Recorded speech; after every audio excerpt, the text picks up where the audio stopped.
coming up. See, this is what I'm talking about. Why are you just sitting there in reverse? You can have all the money in the world and still be a complete idiot.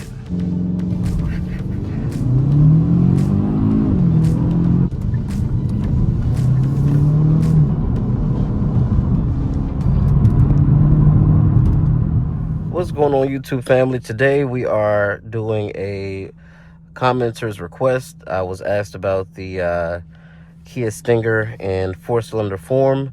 Never driven one, but happened to have one sitting on the lot, so here it is. This particular model is a 2022, so it is a refreshed model, 1 year before they discontinued the vehicle altogether. So this one doesn't have a sunroof, it doesn't have a power liftgate. The only things this car has is all-wheel drive, heated seats, and a heated steering wheel. No 360 camera, no none of that. So because it doesn't have many options, it should be the lighter of the variants, minus the fact that it's all-wheel drive. You do get your GT line badge down here in this flat bottom leather wrap steering wheel. Still has adaptive cruise control and blind spot monitoring and steering assist, all the things that you want, but rather plain looking analog gauges, which some may appreciate. I kind of like the analog look. Doesn't bother me. I don't understand why it went from increments of 10 to 20 after 60, but that's what they decided to do. You get a fully soft touch dashboard, top, middle.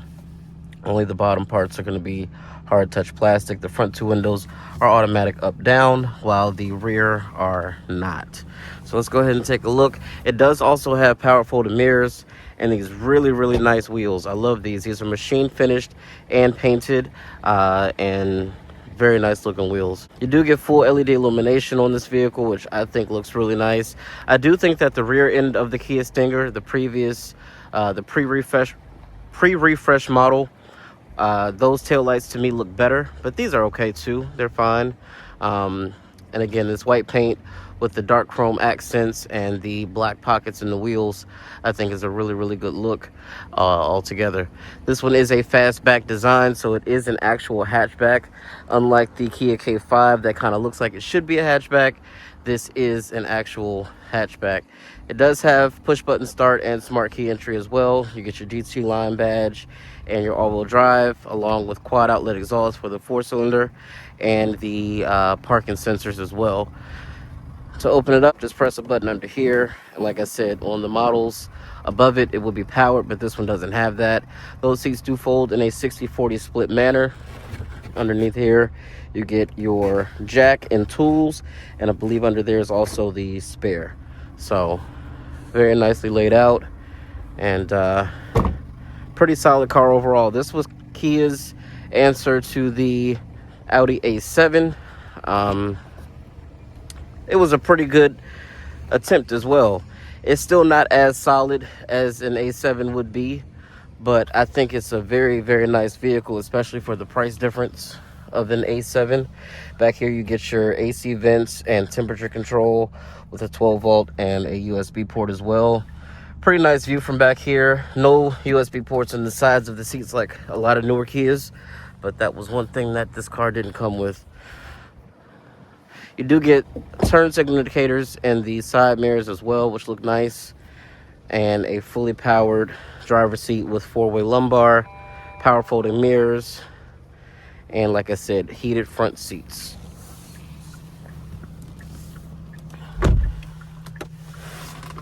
This car does have the same 2.5-liter 4-cylinder that the Kia Stinger GT that we test drove the other day has, except it is mounted longitudinally instead of transverse, because this is a rear-wheel drive biased platform. Basically, if this car didn't have all-wheel drive, it would be sending power to the rear wheels. You do get this old school classic kind of T-shifter, and you have your drive modes down here: auto hold, traction control off. So let's go ahead and set off and see what it's about.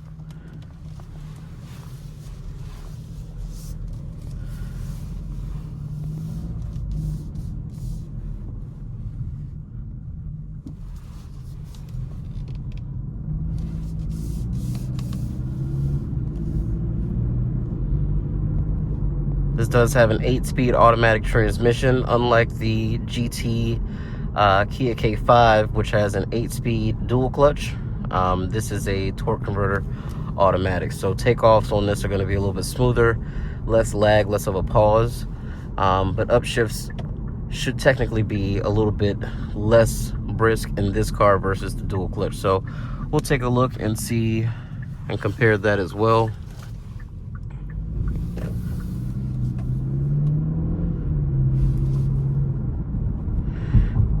And then there are 1, 2, 3, 4, 5 drive modes. So you have Smart, Eco, Comfort, Sport, and Custom.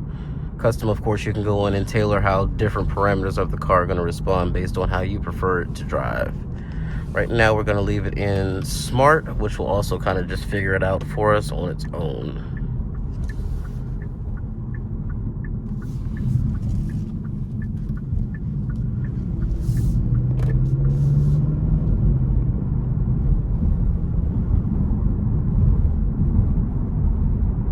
Now, I will say right off the bat, this car does ride better over small imperfections in the road than the K5 GT for sure. Definitely has a better cushion on impact. And then over bigger bumps, it is a little bit more forgiving as well. So this suspension seems to be set up a little bit better. And it could also have to do with the tire thickness on the GT K5, which we know is very, very thin. So something to also keep in mind.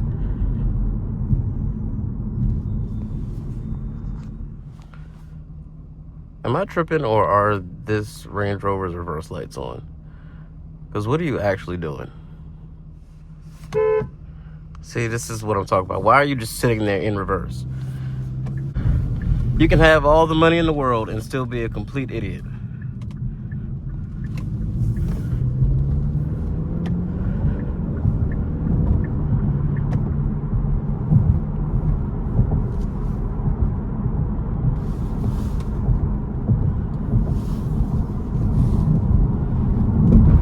Try out sport mode. Just like in the K5, this turbo, once it spools up, it is very, very aggressive.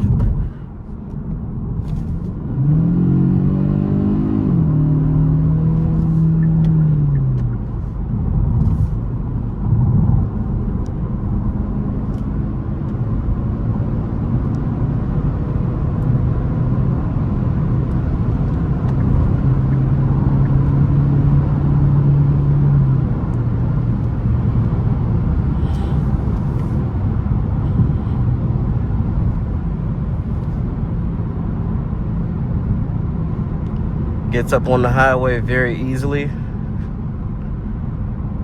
No troubles there. Now, I have definitely had some seat time, some extensive seat time with the twin turbo 3.3 V6, and that car is chef's kiss. It is a wonderful driving car, very fun.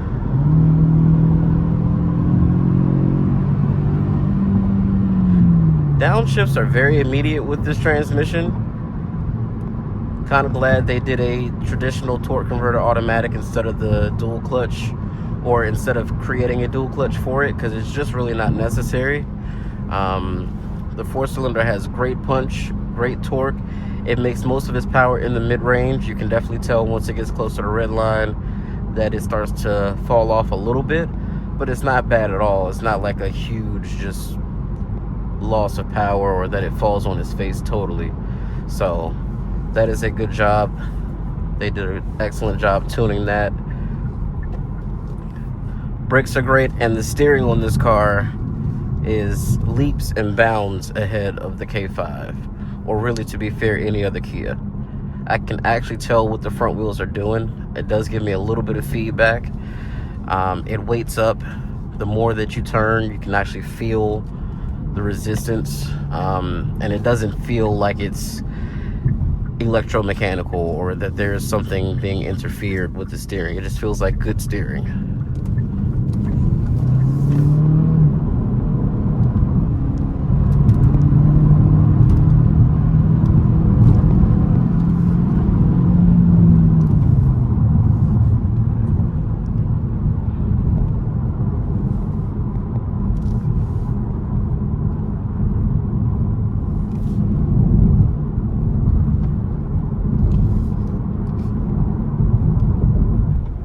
a very fun car to drive.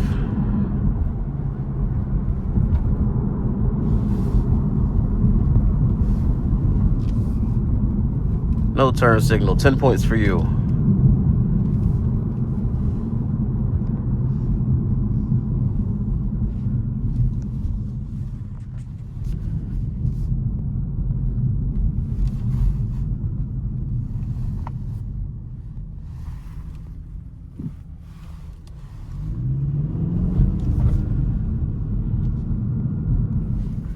All right, let's go ahead and set up for our 0 to 60. Traction control is all the way off. Brake torque it.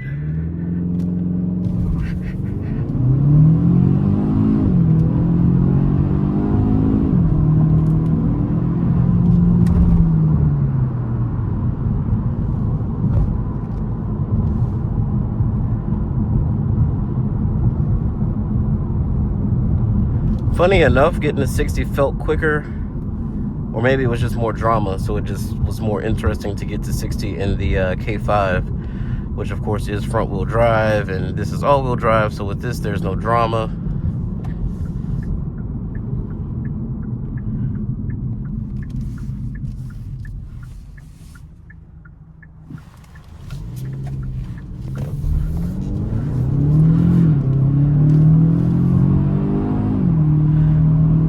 This transmission shifts up very quickly as well. So again, when you can tune a torque converter the right way, dual clutch just becomes less and less necessary. They are fun though, I will say that. And let me try out the paddle shifters. I mean, it's just as responsive as the dual clutch. Yeah. So again, very good performance out of this transmission. It's going to be less likely to have any issues as well, being that it's just a traditional torque converter.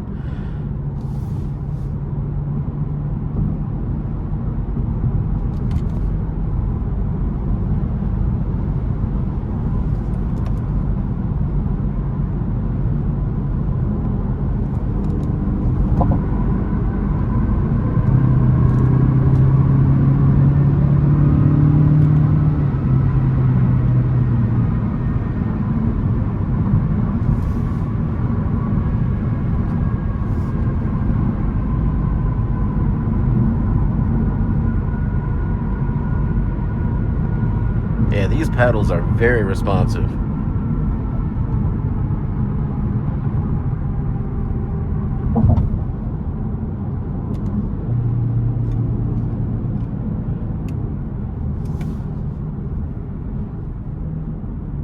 And there is some sound being piped in through the speakers for the 4-cylinder, just like it is in the K5. But it doesn't sound bad, and it's pretty true to what the engine sounds like. It's just enhanced. So not too upset about that. Go ahead and turn traction back on and put it back into smart mode.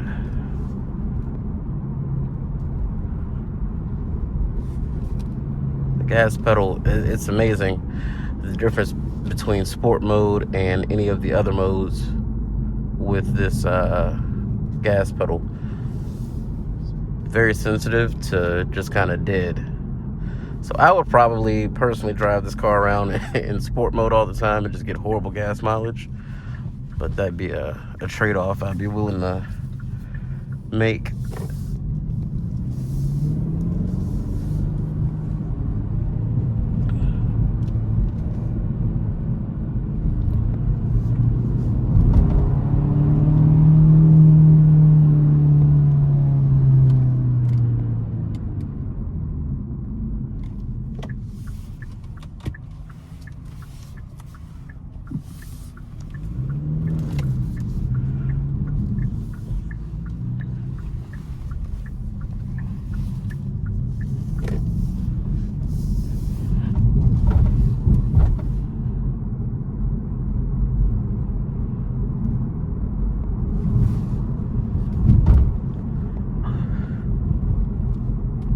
All in all though, This car always scores high with me. I don't care if it's got the 6 or the 4-cylinder. The chassis is great, the steering is good, the transmission is great, and would I prefer the 3.3 twin-turbo V6? Of course.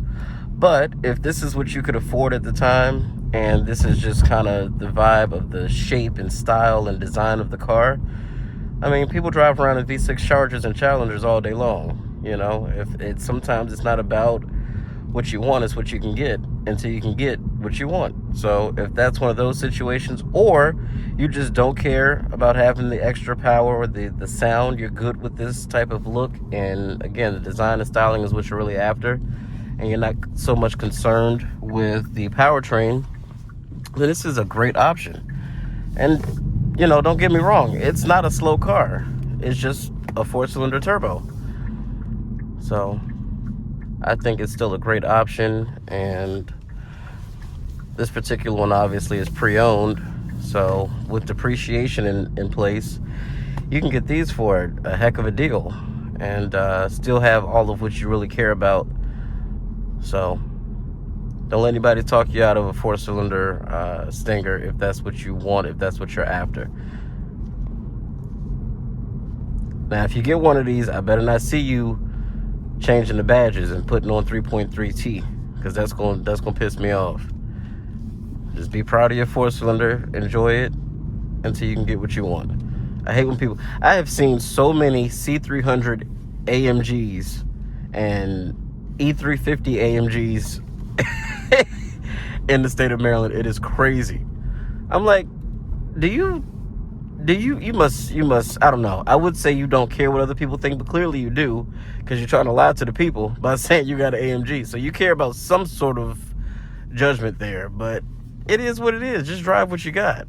That would be like this guy putting a Type R badge on his freaking 2.0 CVT Civic. I mean, that would just be ridiculous. And I know it's a lot of people in the community that's like, don't judge people that up badge. Oh, I'm judging. I'm 100% judging. And I don't care. It's ridiculous. Stop it. Just knock it off.